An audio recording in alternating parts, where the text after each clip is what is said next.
끝부분에 22과에 와 있습니다.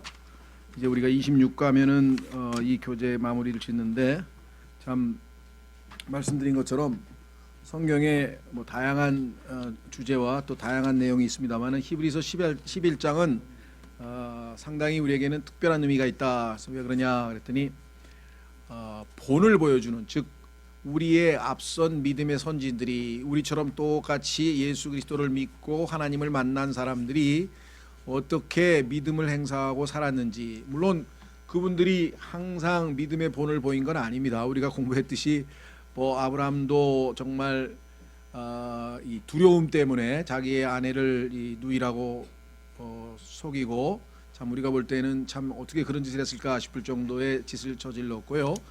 다윗과 같은 성군도 그 엄청난 죄를 저질렀고, 삼손도 말할 것도 없고.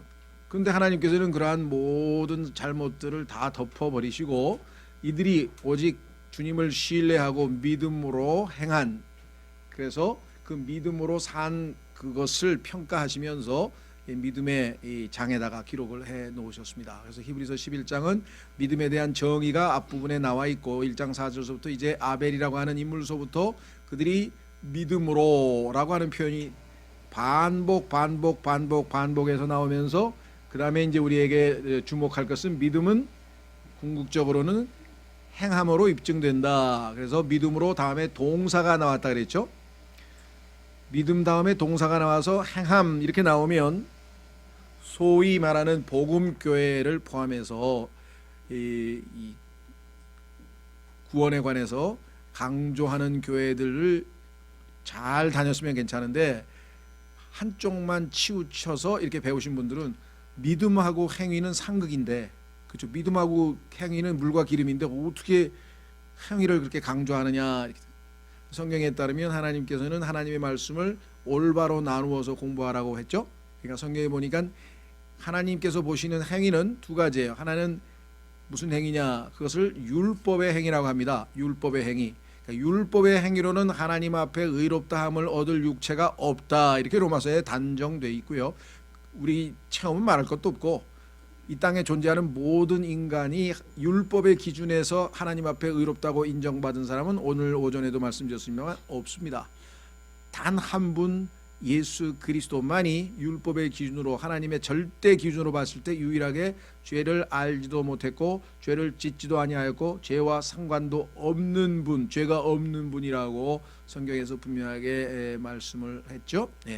자, 그래서 우리는 당연히 우리의 행위로는 하나님 앞에 의롭다함을 얻을 수 없습니다. 그걸 율법의 행위라 그랬는데, 그러나 예수님을 믿고 난 다음에 우리가 아니고, 우리가 주체가 아니고 내 안에 들어오신 그리스도께서 성령을 통해서 일하시면 그 행위는 하나님 보시기에 의로운 행위로, 그것을 믿음의 행위라 이렇게 성경에서 이야기를 했습니다. 믿음의 행위. 자, 그래서 한번 우리가 히브리서에서 공부하는 믿은 다음에 동사가 나오는 것은 믿음의 행위에 대한 얘기입니다. 믿음의 행위. 자, 두 구절을 찾고 오늘 본문으로 가보겠습니다. 자, 성경에서 말씀하시는 믿음의 행위는 뭐냐? 갈라디아서 5장 6절. 갈라디아서 5장 6절.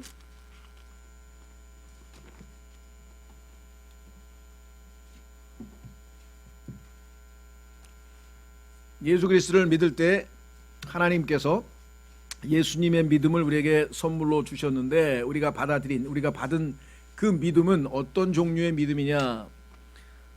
자, 갈라디아서 5장 6절. 갈라디아서 5장 6절. 예수 그리스도 안에서는 할례나 무할례나 아무 효력이 없으되 오직 사랑으로 일하는 믿음뿐이니라. 이 믿음은 사랑의 행위. 이때 일이란 말은 우리말로는요, 영어로는 WORK에서 work라고 하는 단어가 한 단어인데, 우리말 번역에 있어서는 문맥에 따라서 일이라고 번역하기도 하고 행위라고도 번역하기도 하고, 이게 두 가지로 나뉘다 보니까 다른 거로 생각하기 다르지 않습니다. work라고 하는 단어인데, 자, 아까 율법의 행위, 그죠? works of the law. 율법의 행위로는 하나님 앞에는 의롭다고 할 수는 없죠. 오직 예수님께서 십자가에서 이루신 그 사실을 믿고 예수님을 구원자로 내 안에 모셔드려서 영접할 때만 우리가 이제 의롭다함을 얻지만, 의롭다함을 얻고, 즉 예수님의 생명을 소유하고, 혹은 다르게 표현하면 구원받고, 아니면 거듭나고, 아니면 하나님의 자녀가 된 이후에 그 다음에 나의 삶에 있어서는 자 예전처럼 예수님 믿기 전처럼 율법의 행위를 할 수도 있고, 우리의 옛 습관이 몸에 배어 있어서 그러면 하나님 앞에 그것은 의롭다고 인정받을 수가 없겠죠. 두 번째는 그리스도에게 의탁해서 내가 산 것이 아니요 그리스도께서 내 안에 사신 것이라고 해서 하나님께서 내 안에서 일을 하시면, 하나님의 행위는 당연히 뭐예요? 내가 하나님께 믿고 의탁해서 이루어진 행위니까 이것은 믿음의 행위겠죠. 그렇죠? 예, 믿음의 행위는 내가 내 자신을 부인하고 예수님께 주권을 드렸더니 예수님께서 나를 통해서 이루신 일이기 때문에 내가 믿음으로 행한 행위잖아요. 예, 이것을 믿음의 행위라 이렇게 성경에서 이야기를 했습니다. 확인해 보겠습니다. 데살로니가 전서. 그러니까 율법의 행위는 하나님 앞에 의롭다함을 얻을 수 없지만 거저 믿음으로 은혜로 구원받은 사람은 당연히 그 다음에 열매로서 뭐가 나와야 되느냐, 사랑으로 일하는 믿음을 받았는데 일을 안 하면 어떻게 해요? 우리가 받은 믿음이 일하는 믿음인데 행위를 낳는 믿음인데 행위가 안 나타난다는 얘기는 우리가 믿음을 행사 안 했다는 얘기가 되고, 믿음을 행사할 경우에는 어떤 일이 벌어지느냐. 데살로니가 전서 1장 데살로니가 전서 1장에 보시면 데살로니가 전서 1장 3절 1장 3절에 보시면 복음을 받아들인 지 약 3주밖에 되지 않은 초대 아주 신생교회입니다. 신생교회의 성도들이 믿음 생활을 잘 유지하고 있는지, 시련은 당하지 않는지, 어떤 일이 벌어지는지 노심초사한 바울이 확인을 해본 결과 이들이 정말 상당히 훌륭하게 잘 성장하고 있더라. 그래서 하나님께 감사합니다 라고 감사 기도하는 내용이 나와 있어요.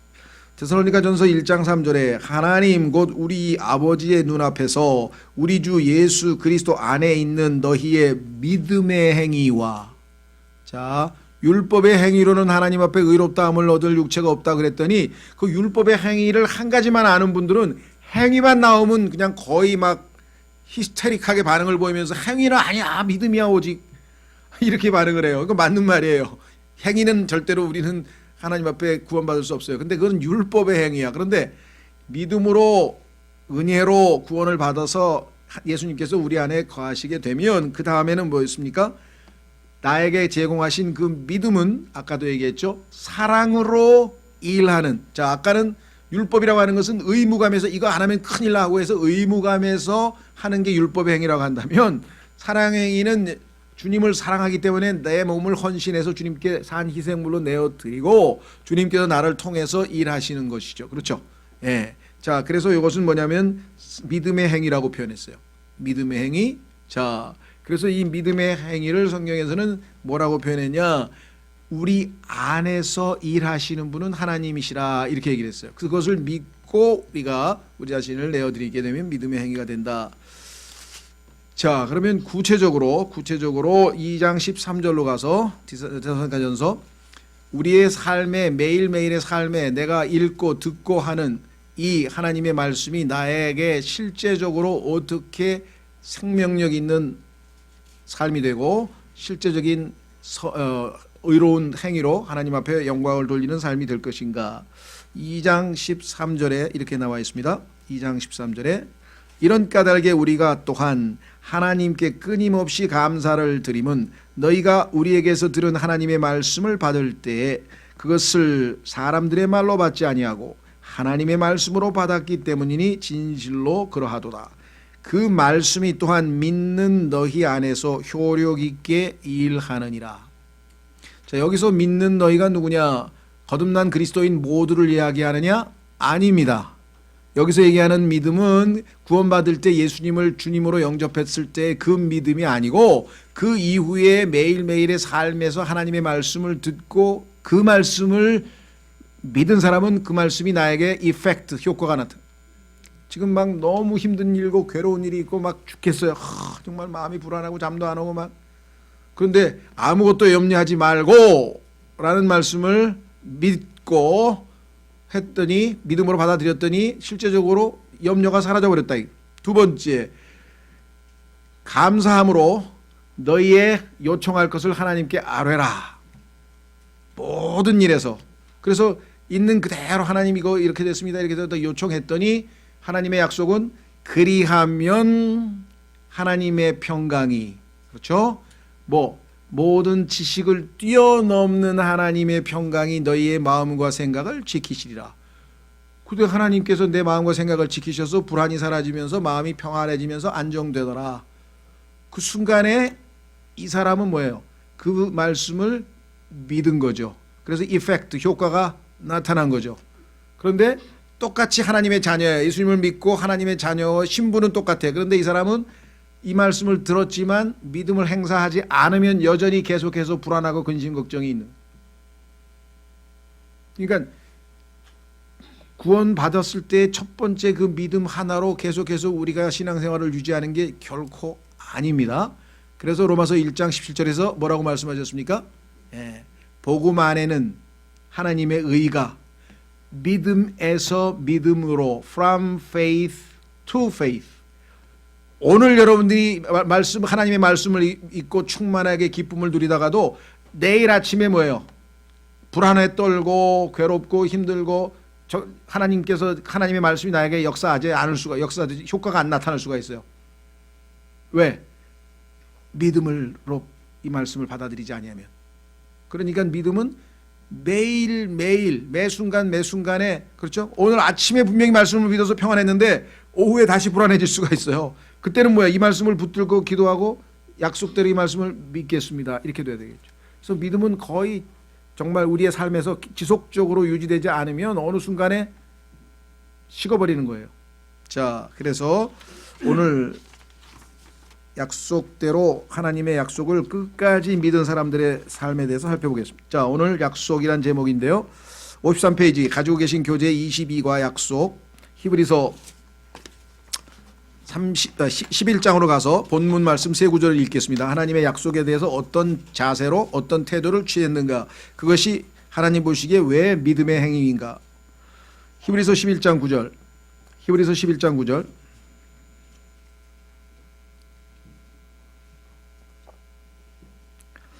8절부터 보시면 아브라함의 믿음에 대해서 성경은 이렇게 설명합니다. 하나님께서 아브라함의 믿음을 어떻게 평가하시는가. 8절, 믿음으로 아브라함은 부르심을 받아 훗날 상속재산으로 받게 될 곳으로 나아가면서 순종하였고, 가나안 땅이죠. 자기가 어디로 가는지 알지 못한 채 나갔으며, 떠나라 그래서 떠났어요. 떠나다 보니까 하나님이 인도하셔서 가나안으로 간 거죠.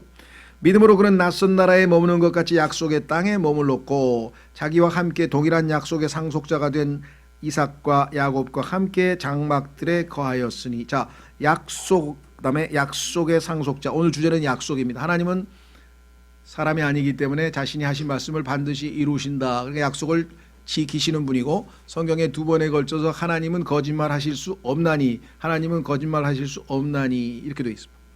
자, 밑으로 가서 13절. 이는 다 믿음 안에서 죽었으며 약속하신 것들을 받지 못하였으되 멀리서 그것들을 보고 확신하며 끌어안았고, 또 땅에서는 자기들이 나그네요 순례자라고 고백하였으니. 하나님의 약속은 이 땅에서 다 성취되는 것이 아닙니다. 때로는 이 땅 이후에 나중에, 여기 나와 있죠. 믿음 안에서 죽었다. 믿음 안에서 약속을 다 이루지 못한 채 죽을 수 있어요. 이 약속은 죽음 이후에 성취될 수 있습니다. 자, 우리는 다시 부활해서 살 것이기 때문에 밑으로 또 내려가서 39절로 가시면, 앞선 우리의 믿음의 선조 가운데에는 이런 분들이 계세요. 이들은 다 믿음을 통해 좋은 평판을 얻었으되, 하나님을 신뢰하고 살았다. 그래서 그들에게는 좋은 평판, 이 사람은 정말 믿음의 사람 맞다. 문제는 뭐냐? 약속하신 것을 받지는 못하였으니, 살아생전에는 성취가 안 된 경우도 허다하죠. 이것은 하나님께서 우리를 위해 더 좋은 것을 마련하사 우리가 없이는 그들이 완전하게 되지 못하게 하려 함이라. 신약 성도들로 인해서 구약에 있던 사람들이 예수 그리스도를 통해서 완전하게 될 그날에 모든 것이 완전하게 될 것이기 때문에, 그들이 죽을 때는 약속이 성취 안 된 채로 그대로 믿음 안에서 그냥 믿음을 간직한 채 죽은 경우도 있다라고 성경에 말씀을 했습니다. 자, 교재로 가시면 53페이지, 믿음은 바라는 것들의 실체, 이게 히브리서 11장 1절에 나와 있는 정의죠. 믿음의 정의. 믿음은 바라는 것들의 실체라는 성경 말씀은 믿음이란 독립적으로 존재하지 않음을 보여줍니다. 믿음은 그 위에 뭔가 위에 놓여져야 돼요. 믿음은 그 위에 놓일 하나님의 약속이 있어야 성립됩니다. 맹목적으로 그냥 믿습니다, 믿습니다, 믿습니다, 믿습니다. 뭘 믿는데요? 그냥 믿는데 그런 건 성경에서 말하는 믿음이 아니에요. 믿음의 내용이 있어야 돼. 예수님께서 내 죄 때문에 죽은 걸 믿습니다. 이렇게 뭐가 내용이 있어야 될 거 아니에요. 그리고 예수님께서 장사되셨다가 사흘 만에 부활하신 걸 믿습니다. 그 살아계신 예수님을 내가 구원자로 주님으로 영접 받아들였더니 나를 하나님께서 하나님의 아들들로 만드셨습니다. 그 약속들이 다 기록되어도 있어요. 그렇죠? 자, 그래서 믿음은 하나님의 말씀으로 오기 때문입니다. 여기 가죠. 그렇지 않으면 믿음은 실체가 되지 못하고 헛된 것이 되고 맙니다. 믿음은 반드시 하나님의 말씀과 연관이 되어 있습니다. 왜? 믿음은 들음에서 오며 들음은 하나님의 말씀으로 말미암았다 그랬죠. 그래서 성경에 나와 있는 하나님의 말씀은 그 타이틀이, 이 성경 말씀은 제목이 뭐냐, 타이틀이 믿음의 말씀이라고 써 있어요. 믿음의 말씀. 우리가 마음으로 믿으면 그것이 우리에게 믿음을 제공해 주기 때문에. 자, 확인해 보겠습니다. 로마서 10장 17절. 로마서 10장 17절로 가면은 우리말로는 이게 믿음이라는 게 동사와 명사가 구분이 안 돼요. 그런데 영어에는 동사는 believe예요. believe. 그러면 faith가 선물로 주어지는 거예요. 이게 우리말로는 믿으면 믿음을 선물로 받는다니까. 믿었는데 뭐 또 선물로 받아요. 이게 믿음하고 막 헷갈리기 시작하죠. 근데 believe라고 하는 말은 하나님이 하신 말씀을 사실이라고 인정하고 받아들이면 하나님께서 믿음이라고 하는 실체를 우리에게 선물로 주신다. 로마서 몇 장이라 했죠 제가? 10장 17절. 예, 맞습니다. 로마서 10장 17절에 보면은 성경에서 가장 위대한 말씀 중에, 왜? 우리 주변에 보면은 저는 믿음이 없어요. 믿음이 약해요. 믿음이 없어요. 성경에서 믿음이 자라나는 법을 가르쳐 줬잖아요. 여기 믿음은 어디에서 나오냐? 들음에서 나온다 이게요. 들음은 뭐냐? 하나님의 말씀을 들어야 나온다 이게. 다른 거 들으면 안 돼요. 뭐 뉴스를 많이 듣거나 뭐 연설을 많이 듣거나 강연을 많이 들어봐야 거기서 믿음이 안 나와. 왜? 하나님의 말씀만이 나에게 믿음을 공급해줘. 왜? 하나님의 말씀은 믿음의 말씀이라고 써있죠. 보십시오. 17절. 그런지 이와 같이 믿음은 들음에서 오며 들음은 하나님의 말씀에 의해 오느니라. 요거를 또 장난을 쳐서 그리스도의 말씀이라고 싹 고쳐놨어요. 개역성경에. 그랬더니 어떤 분이 하나님의 말씀과 그리스도의 말씀이 다릅니까? 똑같긴 한데요. 하나님의, 그리스도께서 인간으로서 이 지상에서 말씀하셨지만 그게 사람의 말이 아니고 하나님의 말씀이란 뜻이 있기 때문에 하나님께서 하나님의 말씀이라 그러면 하나님 말씀으로, 필요한 경우에 그리스도의 말씀이라면 그리스도의 말씀으로 해야지. 누구 마음대로 하나님 말씀을 뜯어고치고 그리스도 말씀이라고 집어넣어. 그것 엄청나게 위험한 짓입니다. 하나님께서 금지한 거고, 그렇게 하나님 말씀을 손대면 어떻게 되는지 경고가 나와 있으니까 정신 차리라고. 그래도 그리스도의 말씀이나 하나님 말씀이나 비슷한 것 같은데요. 그죠? 태도가 다른 거야. 자, 비슷하지만 하나님이 하나님 말씀이라고 그랬잖아요. 주 예수 그리스도를 믿으라. 그리하면 내가 구원을 받고 내 집이 구원을 받으리라. 예? 제가 볼 때 저는 우리 교회 다닐 때 주 예수를 믿으란데요. 원래 하나님께서 주 예수 그리스도를 믿으라 그랬는데 무슨 권리로 그리스도를 뺍니까? 주 예수 믿는 거하고 주 예수 그리스도 믿는 거하고 다른 겁니까? 누가 언제 다르다 그랬냐? 하나님께서 써있는 그대로 말씀하시면 우리 그냥 받아들이는 게 우리의 자세지, 내가 보기에 똑같은데 뭘 그걸 빼도 내 마음대로 어떻게 그렇게 하냐. 이건 전혀 불손한 태도니까. 자, 8절로 갑니다. 로마서 10장 8절. 로마서 10장 8절. 하나님의 말씀은 세상에 있는 모든 사람의 말들과 달리 믿음이 그 안에 들어가 있어요. 그래서 그 말씀을 believe 하는 순간에 faith가 우리에게 제공이 돼. 보세요. 10장 8절. 그러나 그것이 무엇을 말하느냐? 말씀이 내게 가까이서 내 입에 있으며 내 마음에 있느니라 하나니 곧 우리가 선포하는 믿음의 말씀이니라. 그래서 우리는 하나님의 말씀을 믿어야지. 그래야 우리가 믿음을 얻고 성장해 갈 수 있다. 다시 돌아옵니다. 교재로 돌아오시면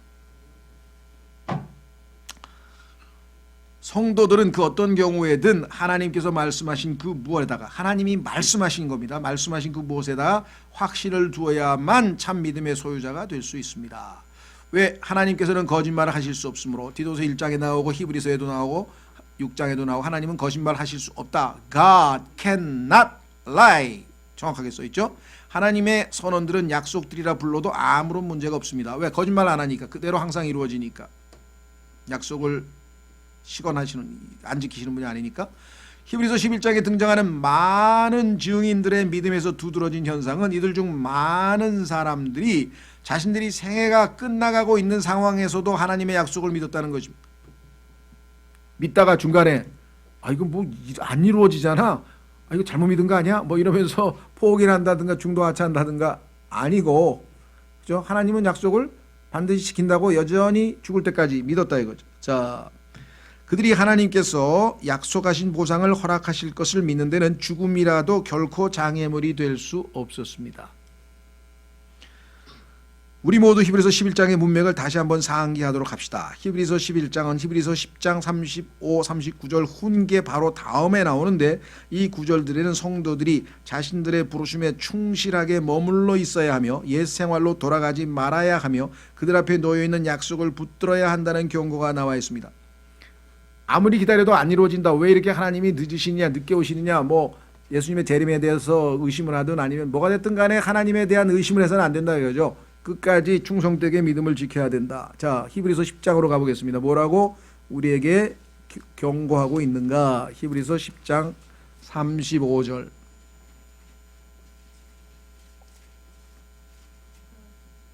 히브리서 10장 35절에 그러므로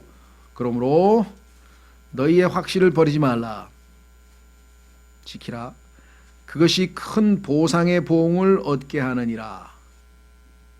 지금 히브리서라고 하는 책 자체가 주제가 구원이 아니라 구원받은 이후에 우리의 영적 성장에 대해서 얘기한다 그랬어요. 한참 지났는데 너 아직도 어린아이냐? 옛날에 전 먹듯이 또 전 먹어야 하느냐? 하면서 히브리서 5장에서 우리에게 경고했고, 6장에서 완전함을 향해 계속해서 전진해 나가자고 했고, 자 36절 너희가 하나님의 뜻을 행한 뒤에 그 약속하신 것을 받기 위해 너희에게 인내가 필요하니라. 조금만 있으면 오실 분께서 오실 것이요 지체하지 아니하시리라. 약속을 안 지키시는 분이 아니다. 반드시 온다. 그렇죠? 예. 기차가 연락했더니 오늘 부산발 마지막 열차 12시에 출발하는 열차 있습니까? 역장이 예 있습니다. 나갔어요. 그런데 11시 58분 됐는데 아직도 안 와. 그래서 안 오나? 안 오진 않죠. 끝까지 기다려야 될 거 아니에요. 그렇죠? 예, 마찬가지로 주님께서 하신 말씀은 나의 죽음도 장애물이 될 수는 없다. 자, 그래서 37절 죄송합니다. 37절 조금만 있으면 오실 분께서 오실 것이요 지체하지 아니하시리라. 이제 의인은 믿음으로 살리라. 그러나 어떤 사람이 뒤로 물러가면 내 혼이 그를 기뻐하지 아니하리라. 그러나 우리는 뒤로 물러가 멸망에 이르는 자들에게 속하지 아니하고 믿어서 혼의 구원에 이르는 자들에게 속하느니라. 자, 그래서 우리는 다시 본문으로 교재로 돌아와서 이제 구체적으로 한번 살펴보겠습니다. 자, 히브리서 11장에는 바로 이러한 구절들에서 찾을 수 있는 진리가 예시되어져 있습니다. 우선 약속이라고 하는 주제에 대해서 율법을 주시기 전에, 즉 출애굽기 20장에서 하나님께서 율법을 주시기 전에는 약속을 누구에게 하셨는가? 아브라함과 그의 씨에게 팔레스타인이라는 땅을 소유하게 될 것이라고 하는 약속이 주어졌습니다. 12장 7절에 자, 율법 아래, 즉 출애굽기 20장에서 시내산에서 하나님께서 율법을 이스라엘 백성에게 주셨는데 그 이후에는 이제 율법이라고 하는 하나님의 경륜이 바뀌었죠. 자, 하나님의 경륜이라고 하면은 그리스도인들이 좀 그 개념 잡기가 좀 쉽지가 않아요. 왜냐하면 이 경륜이라고 하는 단어가 당연히 뭐 자전거 시합을 아는 사람, 그렇게 생각하는 사람 없겠죠, 그렇죠? 여기 계신 분이 뭐 경륜을 너무 좋아해가지고 어이 성경에 보니까 경륜도 나오네 막 그런 분은 없겠지 설마. 어떤 분이 성경에 대해서 관심이 생겼대요. 왜 그러니까 제가 알로에를 좋아하는데 성경에 보니까 알로에가 나오더라고요. 그래서 네 그러세요. 하여간 그런 우스갯소리가 있었어요. 그 실제로 있었어요. 근데 경륜이라 그래서 정말 뭐 저 광명의 자전거 시합 그거 생각은 안 할 거고, 두 번째, 야, 그 사람이 경륜이 대단하신 분이야, 이렇게 생각하는 분이 더러 있더라고. 전혀 그게 아니에요. 근데 이 한자가, 경륜이란 단어 자체가 성경적 용어에 대한 인식이 없으면, 이 영어로는 뭐냐면 이게 dispensation이라는 단어를 번역한 건데, 이 dispensation이라는 말은 나누어 준다는 거예요. 나누어줘, 분배. dispensary 하면 나눠주잖아요. 그런데 이게 뭐 헬라어를 굳이 가자면 오이코노미아라죠. 오이코노미아라고 하는 헬라어에서 나왔는데, 이게 헬라어 단어가 오늘날 현대 영어에서는 다 이카나미예요. 이카나미. 경제야, 경제. 경제라는 건 뭡니까? 국가의 모든 자원을 잘 분배해서 나누어 가져서 백성들이 잘 건강하게, 그죠? 배고프지 않고 잘 먹고 사는 거잖아요. 그래서 경제 정책이라 그러잖아요, 우리가. 그런데 영어에서는 헬라어의 오이코노미아를 번역을 안 하고 이카노미라고 해서 이거는 음역이에요, 음역. 우리나라에서도 지금 예를 들면 이 카센터라고 해서 영어로 CAR을 한국말로 키읔을 써서 카센터 이렇게 대부분 하죠. 자동차 수리소 뭐 이거는 이제 정말 막 뭡니까 막 아날로그 냄새가 너무 많이 나는 거죠. 뭐 요즘은 그런 걸 좋아해서 그런지 자동차 수리소 이렇게는 안 쓰잖아요. 그러니까 자동차는 안 쓰고 한국말로 카라고 써. 영어를 한국식 발음으로 써. 그게 오이코노미아라는 헬라어를 이카노미라고 쓴 거는 그렇게 하는 거예요. 그런데 이게 아니고 자동차 이렇게 번역하듯이 번역을 하면 영어로 dispensation인데 킹제임스 성경에서는 dispensation을 썼어요. 영어로 dispensation. 그게 무슨 뜻이냐? 하나님의 경영 방침이에요. 어느 회사의 사장이, 경영주가 그 회사를 경영할 때는 경영 방식이 있을 거 아니에요. 우리 회사는 하루에 8시간 노동을 한다. 그리고 50분 일하고 반드시 10분은 뭐 쉬어라. 뭐 아니면 뭐 점심시간은 뭐 어떻게 하겠다. 나름대로의 경영 방식이 있잖아요. 그렇죠? 예.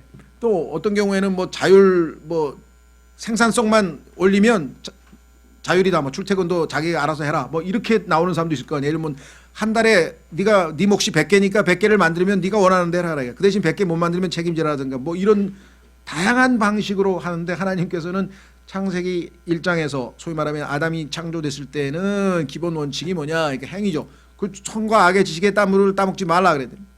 따먹고 나서는 이제 양심이라고 하는 새로운 방식으로 양심을 지켜야 돼. 양심의 꺼리끼는 하지 말아야 돼.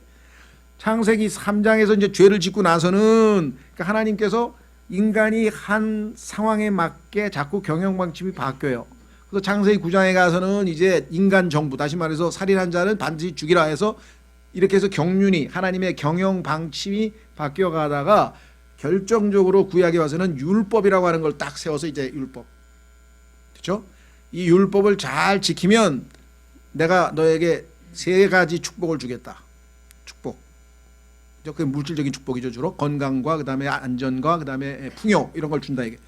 그러니까 하나님께서 율법이라고 하는 경영 방침으로 운행하시다가 그것을 이스라엘 백성이 다 어겨서 결국은 하나님께서 그걸 폐기하고, 율법이 아니라 이제 우리는 은혜 아래 있다 그랬잖아요.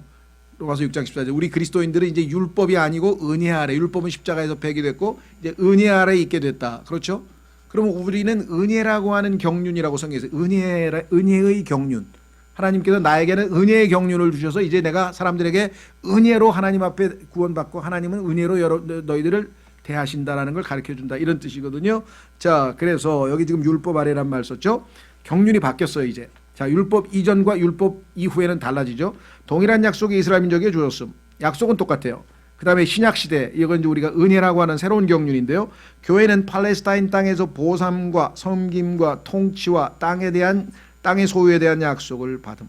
자, 구원받은 그리스도인들이 아까도 말씀드렸습니다. 재림하시는 예수님과 함께 하늘에서 어린 양 혼인식을 마치고 지상에 내려오게 되면 이 땅에서 각자에게, 어떤 사람에게는 10거울, 어떤 사람에게는 5거울, 어떤 사람에게는 1거울. 그래서 그에게 이 성경에서 얘기하는 거울은 시티입니다. 시티. 그러니까 한 도시마다 다 왕들로 삼으셔서 우리에게 함께 1000년 동안 통치할 수 있도록 하신다는 게 계시록 20장에 나와 있죠. 그런 약속이 주어져 있다. 네 번째, 환란 성도. 환란 성도라고 하는 것은 뭐냐면 교회가 휴거되고 나면 이스라엘 백성들에게 다시 한번 기회가 주어집니다. 지금 초림하셨을 때 예수님을 거부했던 이스라엘에게 교회 시대라고 하는 그 2000년 동안에 전 세계 어느 곳에서든지 유대인들은 가는 곳곳마다 박해를 받고 가는 곳곳마다 왕따를 당하고 가는 곳곳마다 하나님의 징계의 손길이 있어서 결국은 나중에 마지막 정말 최후의 마지막 훈련이 고강도 훈련이 뭐냐면 7년이라고 하는 야곱의 고난의 시대, 제이콥스 트러블이라고 예레미야 30장 7절에 나오는 것처럼 이제 교회 이후에 있게 될 그 7년이라고 하는 엄청난 고난 기간 중에 특히 후 3년 반을 대환란이라고 해서 아주 강도 높은 그러한 환란을 통해서 유대인들이 주님 품으로 다시 돌아오게 되죠. 근데 그 7년 동안 끝까지 믿음을 지키고 짐승의 표를 받지 아니하고 적그리스도를 추종하지 아니하고 믿음을 지킨 사람들 중에는 물론 순교당한 사람도 있죠. 계시록 6장에 보니까. 그러나 그렇지 않고 살아남았는데도 끝까지 믿음을 지킨 사람들이 있을 거 아니겠어요? 그런 사람들을 환란 성도라 그래요. 환란 동안에 거룩하게 살았던 사람. 환란 성도는 야곱의 고난이 끝날 때까지 견디면서 짐승의 표를 받지 않은 자들과 순교자들에게는 팔레스타인 땅에서의 통치가 약속돼요. 그러니까 구약 성도, 신약 성도, 환란 성도 이 세 종류의 선도들을 성경에서는 뭐라 그러냐? 첫 번째 부활에 해당되고 이들을 예수님과 함께 통치할 수 있는 특권을 왕 노릇할 특권을 주셨다라고 성경에 약속도 있어요. 이 약속은 주님이 오셔야 주님과 함께 이룰 약속이잖아요. 그렇죠? 예. 자, 두 번째 신앙 고백. 이러한 약속을 받은 사람들은 이 땅에서 어떻게 신앙을 고백을 했을까요? 첫 번째 성경에 보니까 그들은 순례자였음. 순례자는 특정 목적지를 향해 여행하는 자임. 예, 아브라함 하나님이 가라고 한 곳으로 갔죠. 예, 다윗 마찬가지. 두 번째 그들은 타국인이었음. 타국인이라고 하는 것은 이 땅에 완전히 뿌리박고 자기의 어떤 고국이나 고향이나 이게 아니라 임시 다른 나라잖아요. 내가 속해 있는 나라는 따로 있는데 임시로 와 있는 그렇죠. 그래서 타국인이란 임시로 외국의 영토에 머무는 사람임. 그렇죠. 우리나라에도 뭐 외국 사람 와가지고 뭐 1, 2년 동안 뭐 자기 회사 직원으로 와 있다가 다시 돌아가는 사람도 있고 뭐 아니면 관광객으로 와서 뭐 몇 개월만 있다 간 사람도 있고 다양한 형태의 외국 타국인들이 외국인이죠. 우리말로 요즘 현대인으로 하면은 외국인이죠. 외국인들이 많습니다. 자, 그런데 성경에 보니까 그리스도인들도 정체성에 있어서 첫 번째는 순례자고 두 번째는 타국인이라는 거예요. 스트레인저란 말은 원래 고향이 따로 있는 사람인데 내 조국은 따로 있는데 그 조국이 어디라고요? Heavenly Kingdom, 하늘에 있는 하나님 계신 하늘나라가 내 조국인데 예수님께서 나를 ambassador, 대사로 삼으셔서 이 땅에 지금 내가 대사로 와 있는 거예요. 자, 우리나라에 와 있는 앨리스라고 하는 주한 미국 대사는 자기 고향은 미국이에요. 그렇죠? 그러나 지금 한국에서 살고 있잖아요. 그렇죠? 그런 것처럼 우리의 처지도 소속은 하늘나라인데 살기는 이 지상에서 지금 살고 있는 것이다. 이것이 이들의 신앙 고백이었어요. 그래서 언제든지 이 땅에는 뭐예요? 임시거처니까 이 땅에다가 그냥 뭐 평생 살 것처럼 막 미련을 두고 애착을 두고 막 뭐 이렇게 안 하고 언제든지 떠날 준비를 한다 이거. 대조. 자, 그렇지 않고 이 땅에서 아직 예수 그리스도를 믿고 하늘의 나라에 속해 있지 않은 사람들의 경우에는 성경에서 이들을 뭐라고 부르느냐? 방랑자, 두 번째 도망자 이렇게 써 있습니다. 그러니까 순례자와 방랑자가 대조되죠. 순례자나 방랑자나 한마디로 하면 나그네입니다. 머물러 있는 사람이 아니라 뭔가 움직이는 사람이에요. 떠돌아다녀요. 떠돌아다니는데 특정 목적지가 있어. 갈 곳을 알아.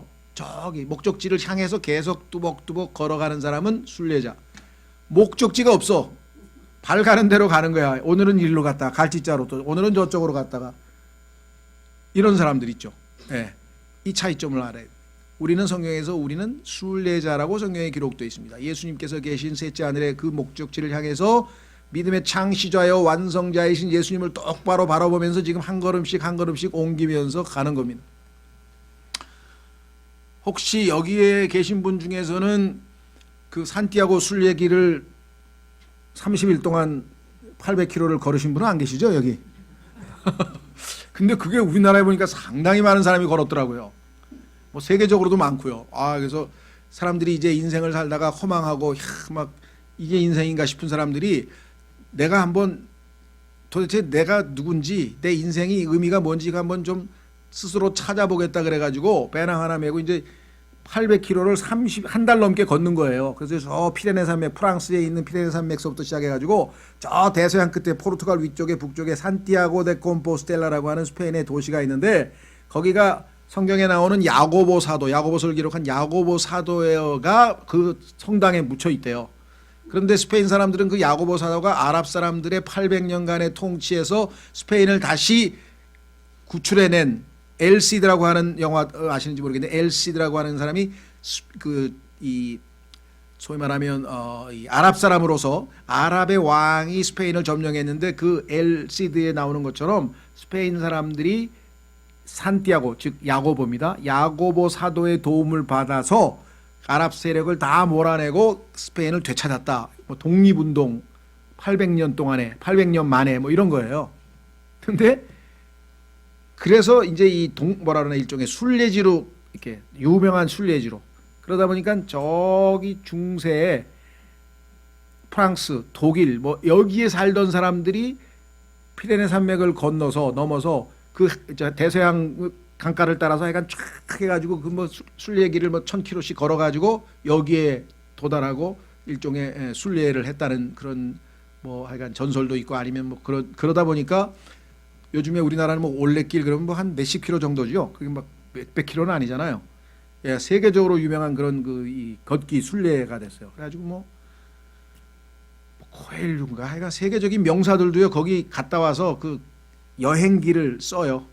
내가 걸으면서 무슨 생각을 했다. 나는 뭐 인생에 뭐 체험을 했다. 뭐 가다가 뭐 어떻게 발이 부어서 아프다 뭐 해가지고 막 그런 여행기가 많이 나와 있어요. 그래서 야. 요즘에 뭐 버킷리스트라 그래요. 죽기 전에 꼭 해야 되는 걸 뭘 또 적어 놓는다면서요. 나는 아직 안 적었는데 저거 한번 하고 싶다는 생각이 들더라고. 근데 가다가 잘못하면 죽는 사람도 있는 것 같아요. 그렇죠? 내가 볼 때는 이게 그냥 충분히 준비되지 않고 갈 수는 없는 건데 약간 중간에 어쨌거나 그 갔다 온 사람들이 책이 많이 나와서 뭐 보니까 무슨 옛 법무부 장관하든 뭐 강금실 씨도 뭘 거기 갔다 와서 써놓고 무슨 저기 중앙일보 기자도 하나 또 써놓고 막 그래서 그냥 대충 봤어요. 또 뭐 이렇게 봤는데 그 중에 하나 읽을 만한 게 서영은 씨라는 분이 있는데 여류 소설가입니다. 근데 그 김동리 씨의 부인이라고 그러더라고요. 근데 크리스찬 중에서 좀 유명해 이렇게 방송에도 자주 나오고 글을 잘 쓰시는 분이에요. 근데 그분이 읽어보면 저는 도움이 됐어요. 약간은 은사주의적인 성향이 좀 있어요. 그렇지만 하나님과 기도하면서 계속 자기에 대해서 이렇게 반성하면서 이렇게 하면서 쓴 글이에요. 근데 그 책 제목은 노란 화살표를 향해 걸었다. 이렇게. 왜냐하면 거기까지 가는데 계속 화살표가 노란 화살표로 표시가 돼 있어요. 그걸로 따라서 걷다 보면 이제 거기 800km를 걷는 거야. 도중에 뭐 포기하고 싶었던 거, 그다음에 또 옆에 같이 걸었던 사람하고 인간관계에 갈등을 빚어서 그때 기도했던 거 막 그냥 거의 뭐 기도 내용도 많고요, 막 그래요. 그래서 왜 이 얘기를 하냐? 순례. 거기까지 목적지가 있는 거예요. 그냥 가는 거예요. 반면에 방랑자라고 하는 사람은 그냥 발길 닳는 대로 가는 거예요. 옛날에 김삿갓처럼 그냥 여기서 술 한 잔 걸치고 저기 가서 또 살다가 이쪽으로 이 세상에서 구원받지 못한 사람의 운명은 방랑자라고 목적지가 없으니까 그 사람들한테 물어보세요. 당신은 어디로 가냐고. 어디로 가냐면 모른다 그러잖아요. 또 여기서 왜 사냐 이것도 모른다 이게. 사니까 사는 거. 사니까 사는 거지 왜 그런 걸 물어보냐고. 어디서 왔냐 그럼 내가 어떻게 하냐고. 그렇죠. 근데 우리는 그래도 하나님 말씀을 통해서 하나님이 나를 창조하셨고 부모님을 통해서 이 땅에 태어나게 하셨고 그죠?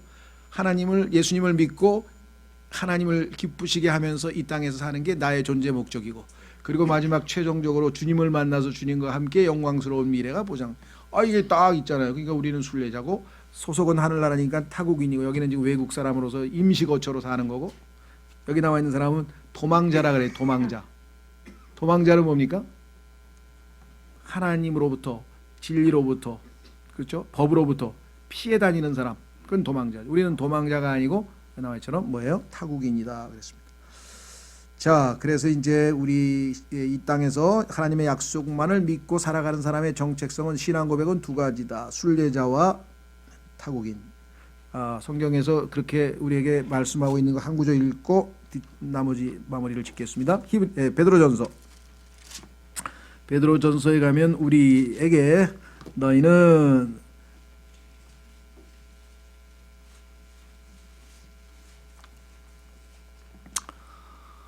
11절, 2장 11절. 2장 11절.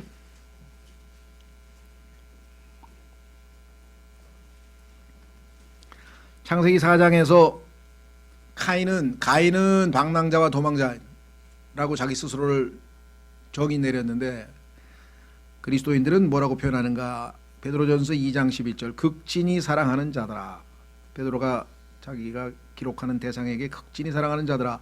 나그네와, 이 나그네는 옛날에는 타국인이라고 번역을 했는데 이 스트레인저를 아마 이 성경 그 개정하면서 아마 의미를 조금 더 나그네 쪽으로, 그래서 지금 번역이 여기 지금 우리가 가지고 있는 현재 2011년 판에는 나그네로 돼 있죠. 그렇죠? 이 책은 지금 옛날에 나온 성경.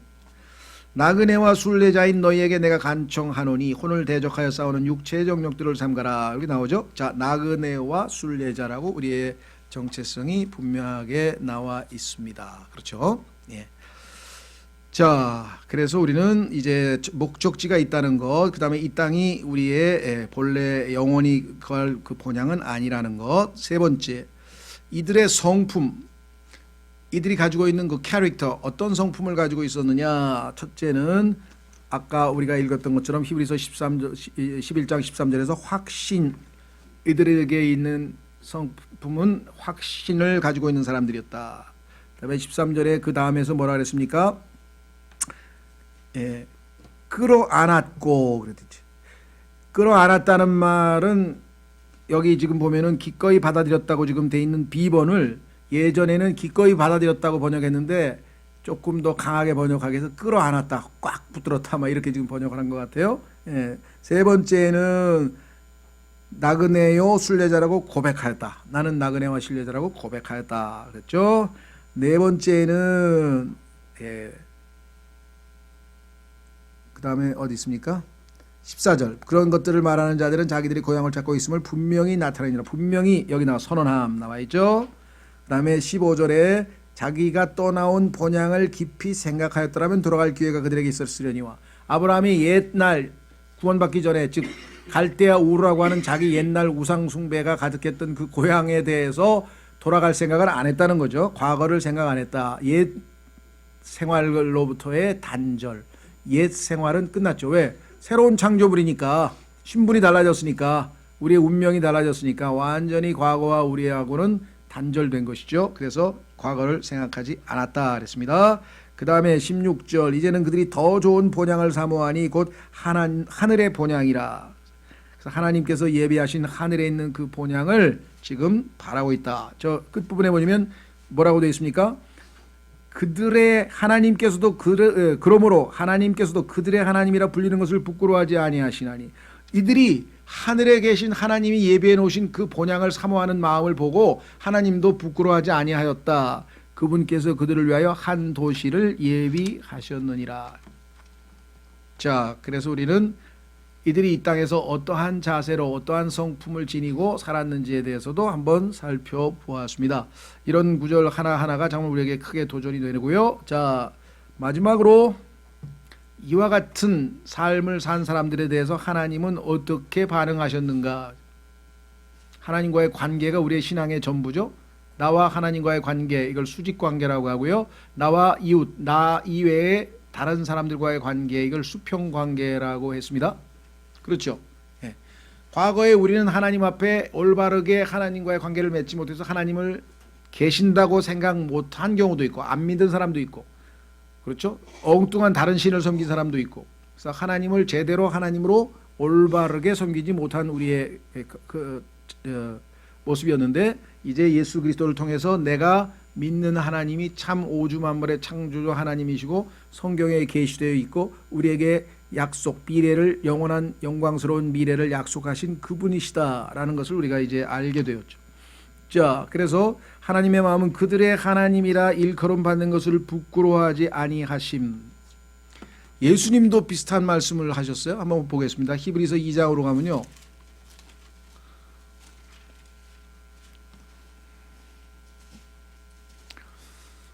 우리 가끔 가다가 뭐 그런 얘기 나오죠. 그 자녀들 중에서 어머니가 예를 들면 뭐 길에서 뭐 장사를 하신다거나 아니면 리아카를 끄신다든가 아니면 좀 세상에서 얘기하는 조금은 이렇게 예, 저급한 그런 직종에 근무하거나 그러면은 뭐 창피해서 이제 막 이렇게 피했다든가 자기 어머니라고 사람들에게 얘기를 안 한다거나 아니면 학교에도 찾아오지 말라 그러거나 뭐 이런 거 가끔 가다가 보면 드라마에도 나오고 실제로 그런 경우 보죠, 그죠?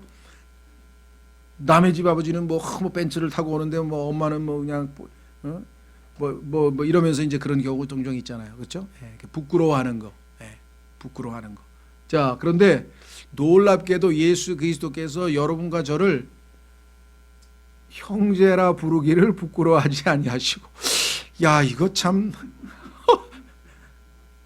여러분 어떠세요? 여러분이 예수 그리스도라면 우리 같은 사람을 내 형제입니다 하고 소개 당당하게 하시겠어요? 이거 아무리 생각해봐도는 이건 아닌 것 같은데 싶은데 성경에 써 있으니까. 왜 그랬을까? 우리의 상태는 지금 현재 우리의 상태는 많은 면에서 부족하고 형편없지만 우리 안에는 뭐가 있어요? 예수님의 생명이, 즉 하나님의 생명이 예수님 안에도 있고 내 안에도 있어요. 생명, 같은 생명을 가지고 있기 때문에 지금에 있는 나의 이 옛 생명에 속한, 즉 내 안에 곧 내 육체 안에 죄가 거하는 이 모든 것으로부터 완전히 벗어나서 절대적으로 예수님과 똑같게 되는 나를 예수님은 알고 계신 거죠. 자기가 약속을 하셨으니까. 그렇죠? 그렇기 때문에 우리를 그 정확한 신분에 걸맞게 불러주시는 거예요. 지금 상태는 아니지만 보세요. 히브리서 2장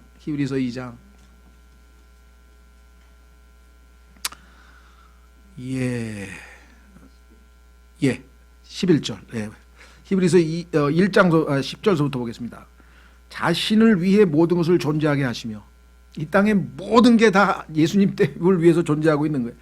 또 자신으로 말미암아 모든 것을 존재하게 하시는 그분께서 이 땅에는 모든 것을 다 존재하게 하시는 분이에요. 그러니까 하나님이 창조주, 전지전능하신 창조주시라는 분이시고요. 그 다음에 이 땅에 있는 모든 것을 유지 관리하시는 분이시죠. 예, 그런데 이 하나님 아버지께서는 어떻게 했냐?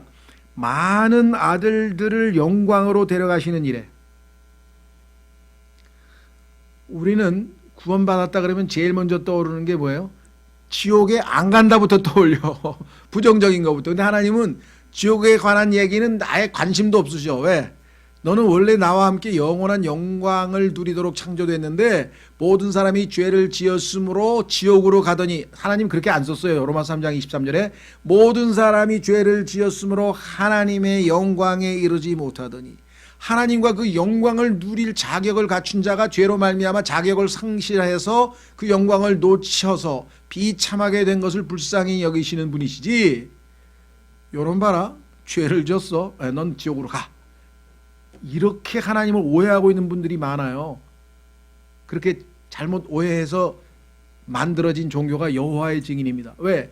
여호와의 증인은 이 러셀이라고 하는 사람하고 러더포드라고 하는 이 만드는 사람이 교회에 가서 잘못된 교회를 갔나 봐. 하나님께서 영광에 이르지 못하는 죄인들을 다시 영광으로 여겼잖아요. 영광으로 데려가시기 위해서 예수님을 십자가에 내어주셨는데 초점을 자꾸 지옥에다 맞추니까 겁이 나가지고 이 사람이 뭐라고 얘기했느냐?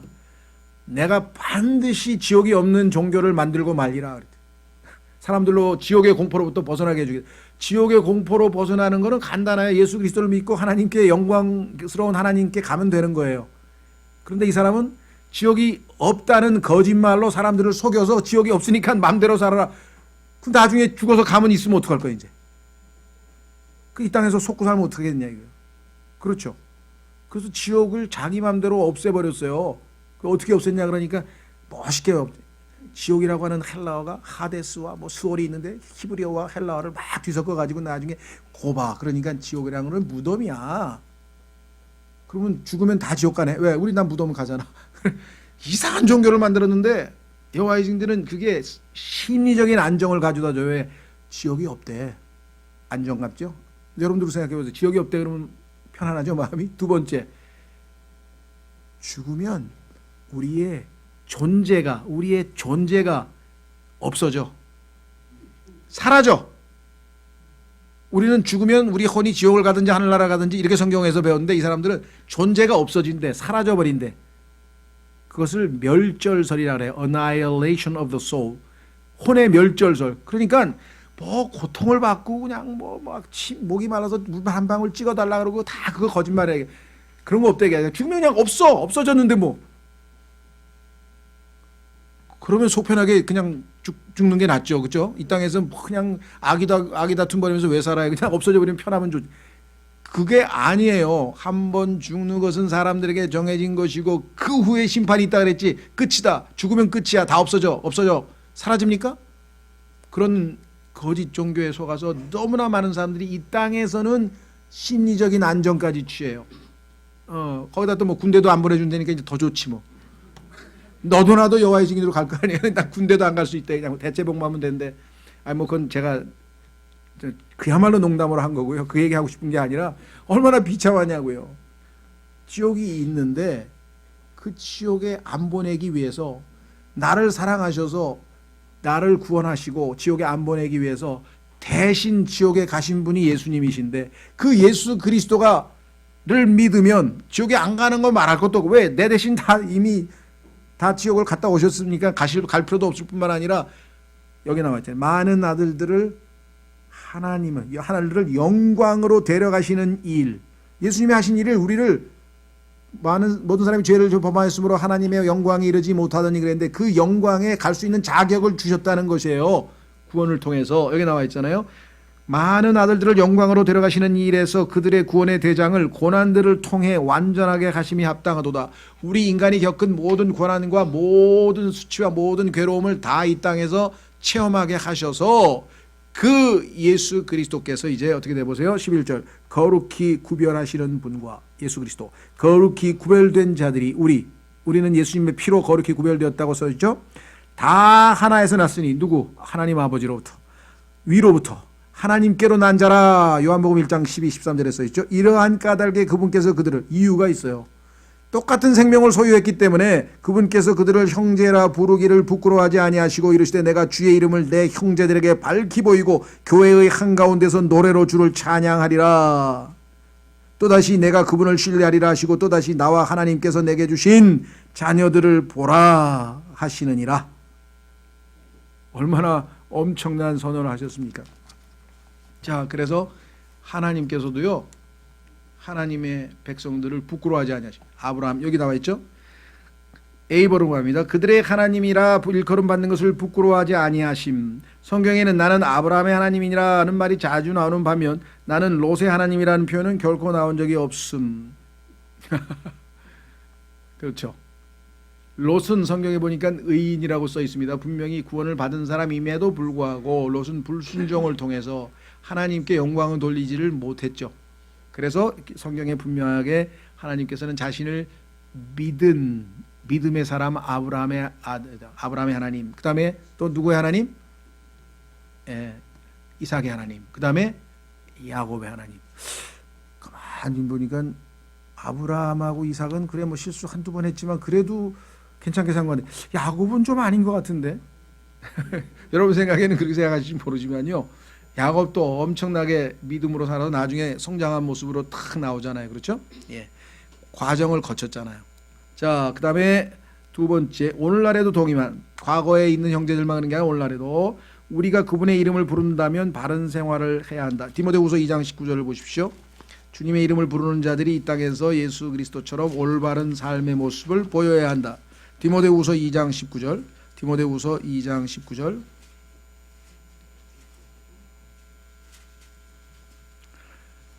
디모데후서 2장 19절. 그럼에도 불구하고 하나님의 기초는 확고히 서 있고 거기에는 주께서 자신의 백성인 자들을 아시느니라.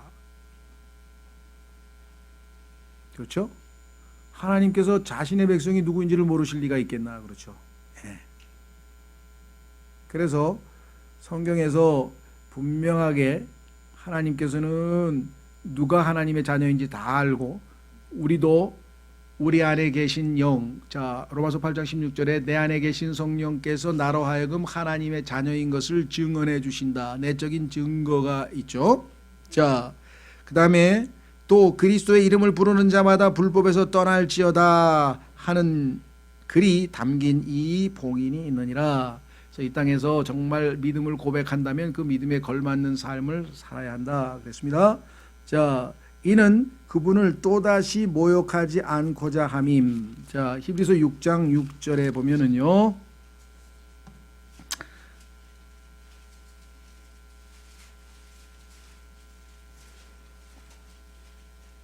맨 끝부분에 만일 떨어져 나가면 다시 그들을 새롭게 회복에 이르지 함이 불가능하니 그들은 자기들을 위해 하나님의 아들을 십자로의 십자가에 못 박아 드러내놓고 그분을 모욕하느니라. 자, 하나님의 자녀이지만 우리의 삶이 실제적으로 하나님을 모독하는 경우가 많이 있습니다. 하나님께서 출애굽을 한 이스라엘 백성들의 잘못된 행동, 즉 불신이었죠. 대표적인 것이 하나님의 말씀을 믿지 아니한 불신에 대해서 많은 이방 민족들로부터 하나님의 이름이 모독을 당했다라고 성경에 써 있습니다. 로마서 2장 24절로 가보겠습니다. 마지막 9절입니다. 로마서 2장 24절에 보면 유대인들은 신부는 하나님의 아들입니다. 성경에 보니까 하나님께서 내가 너희를 맏아들로 칭하리라 해서 맏아들로 하나님께서 삼으셨어요. 이스라엘 백성을. 그리고 출애굽을 통해서 여러분 잘 아시는 6월절 어마어마한 역사가 일어났고, 그렇죠? 예, 홍해도 건너고 불기둥 구름기둥으로 인도했고, 정말 하나님께서 율법을 주시면서 온 세상에서 가장 최고의 법을 주셨죠. 그 율법을 딱 붙들고, 그렇죠? 그 말씀을 기준으로 하나님을 섬기는 그러한 위대한 민족인데, 신부는 행동은 어떻게 했는가? 로마서 2장에 보니까 이렇게 써 있네요.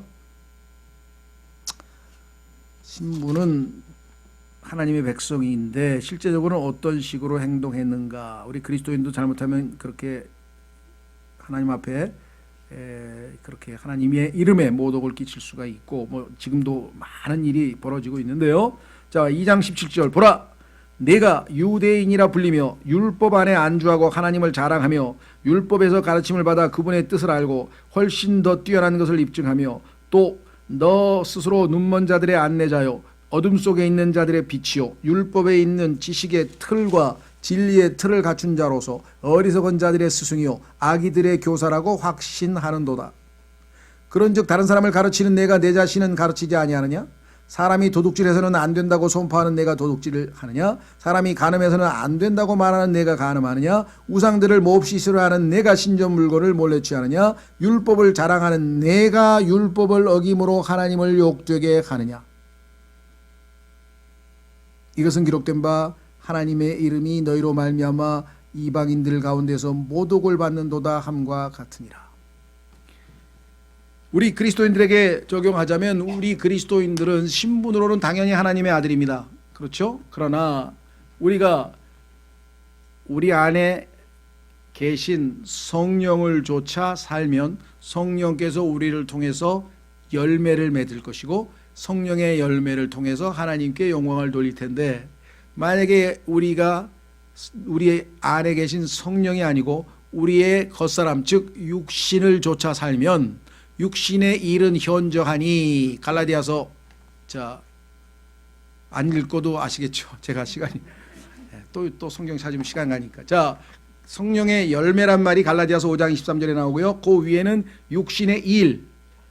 자, 내가 육신을 따르느냐 성령을 따르냐에 따라서 성령의 열매가 내 삶에 맺혀지느냐 육신의 일들을 하느냐. 근데 그 육신의 일들을 보면요, 우리가 예수님 믿기 전에 했던 그러한 수없이 많은 그런 행동들이에요. 거기에 보면은 뭐 정말 온갖 종류의 잘못된 죄악된 모습들이 쫙, 육신의 일들.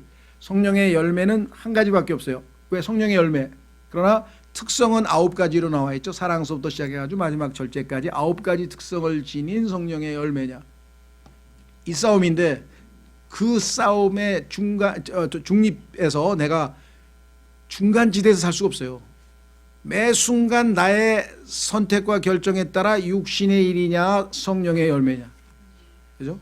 육신의 일이냐 성령의 열매냐. 그러니까 믿음으로 살면 우리는 성령의 열매를 맺는 것이고, 믿음으로 살지 못하는 순간, 예를 들면 삼손이 믿음으로 산 순간에는 하나님의 원수들을 다 심판하고 엄청난 하나님의 역사가 일어났지만 삼손이 육신을 따라 살면 우리가 알다시피 정말 전혀 잘못된 간증을 남겨서 많은 사람들에게 하나님의 이름이 모독받게 만드는 죄를 저지른 거예요. 다윗도 마찬가지. 거의 대부분의 삶에 우리가 다 알고 있는 다윗은 정말 하나님께 영광을 돌리는 삶이 대부분이지만 성경에 보니까 다윗의 죄에 대해 성경에서 하나님께서 두 가지를 지적하셨잖아요. 그렇죠? 하나는 물론 뭐 우리아의 그 간음 사건이었고 우리아의 아내 바세바의 간음 사건이었고 또 하나는 뭐였느냐? 그것은 뭐냐면 교만이었는데요. 예, 그것은 전쟁에서 이겨서 나라가 자꾸만 승리해서 점점 커가지고 막 지금 막 상당히 세력이 넓혀졌어요. 그러니까 야 이게 다 내 왕국이냐 이래가지고 야 내 신하 몇 명이 좀 쉬어봐라. 그래가지고 또 하나님께서 교만해가지고 세 가지 중에서 벌칙이 또 세 종류야. 하나님도 참 너무나 세 종류 중에서 골라라 그랬더니 바울이 또 다윗이 기가 막히게 잘 골랐어요. 왜? 사람한테 매 맞는 것보다는 차라리 하나님한테 매 맞는 게 나아. 왜? 사람들은 아주 잔인해. 근데 하나님은 불쌍히 여기시는 게 있기 때문에 난 차라리 하나님께 벌 받겠다 그래서 7년 동안 뭡니까 그죠? 전염병 차라리 택했죠. 예. 그런 거 보면 참 하나님을 너무나 잘 아는 거예요. 다윗의 위대함. 어제도 제가 우리 신학원에서 그 얘기했었는데요. 다윗은 그 아들에게 압살롬에게 영모가 일어나 가지고 쫓겨나서 도망치잖아요. 아들이 지금 아버지를 죽이고 자기가 왕이 되려고. 그래가지고 열심히 도망치는데 도망치는 도중에 시므이라고 하는 옛 사울, 자기가 사울 다음에 왕이 됐는데 사울의 지파에 속하는 베냐민 지파에 속하는 한 신하가 자기가 사울을 추종했는데 사울이 죽고 나서 다윗이 왕이 됐으니까 속으로 다윗을 미워하고 있었는데 다윗이 저렇게 비참하게 되니까 신이 나가가지고 요즘 말로 꼴 좋다. 예, 아들한테 그렇게 쫓겨다니고 그래.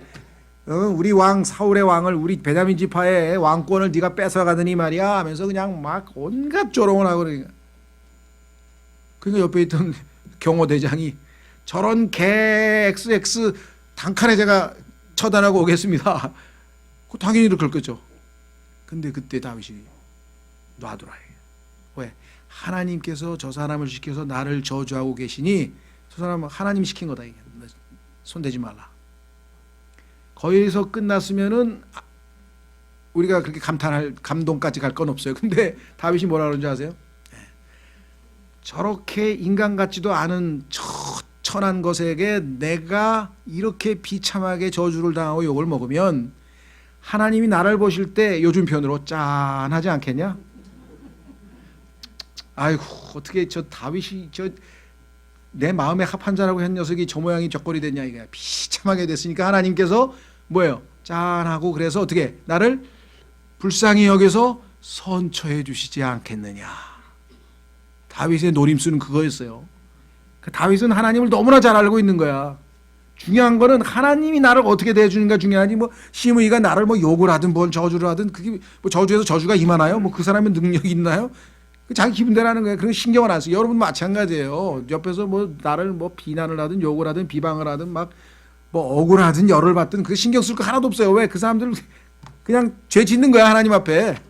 내가 하나님 앞에 잘못된 게 없으면 아무도 뭐라고 할 수가 없어요. 하나님이 허락하시기 전에는 참새 한 마리도 머리카락 하나도 참새 한 마리도 땅에 안 떨어져. 그러니까 하나님이 허락하셨기 때문에 일이 터진 거거든요. 예. 다윗은 너무나 잘 알잖아요.